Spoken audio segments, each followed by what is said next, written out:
Hey everyone, and welcome back to Mission 1820 and this week's episode of Have You Ever Wondered?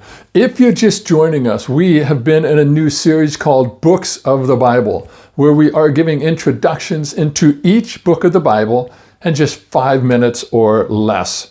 So without further ado, let's get to this week's book, the Book of Judges. This is the 7th book of the Bible. It's also the 2nd book of the 12 books in the Old Testament that we know as the historical books.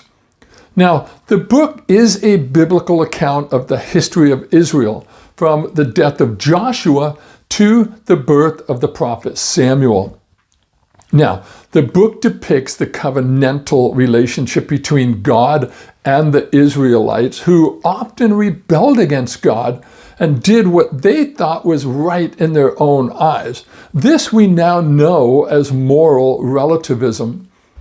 Now, the book of Judges is the story of the failure of God's people. And quite frankly, it's a sad piece of history nonetheless. But I have to warn you, this book is rated R, because it offers up some of the most graphic, violent, and disturbing scenes in all of Scripture.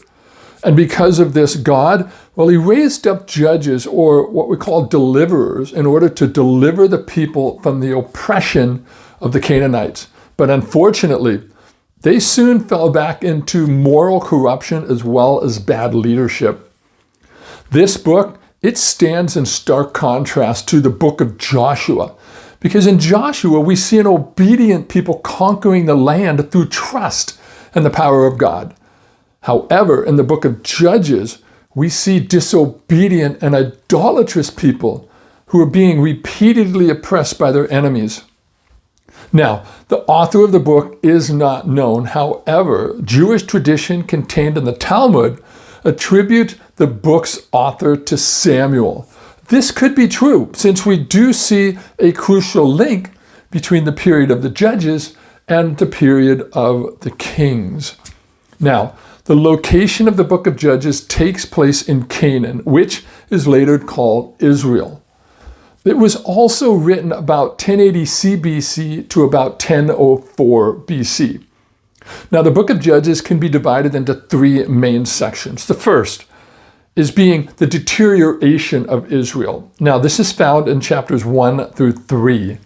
The second section is the deliverance of Israel, and this is found in chapters 1 through 16. And then lastly, the third section is the depravity of Israel, and that's found in chapters 17 through 21. The book itself covers about 400 years of Israel's history, going from about 1383 BC to about 1052 BC, in which God raised up 13 kings, 12 men, and 1 woman named Deborah. And you're going to read about her in chapters 4 and 5. Now, some of the other people you're going to come across in the book are Othniel, Ehud, Gideon, Abimelech, and Samson. Now, the book takes place in Canaan, but you're going to read about a bunch of other cities as Bochum, Jericho, Hazor, Timnah, and Mizpah, along with a whole bunch of others. Now, after the death of Joshua, the nation of Israel was ruled by judges for about 300 years until the first monarchy was established under King Saul. Lastly, the primary message of the book of Judges is that God will not allow sin to go unpunished. Yet, because they were his people, he still listened to their cries for mercy, and he raised up those judges to deliver them from the apostasy and the oppression that they were facing from the Canaanites. I know this was a broad stroke introduction to the book of Judges, but hopefully it's enough to get you acquainted with the book. So God bless, and thanks for watching.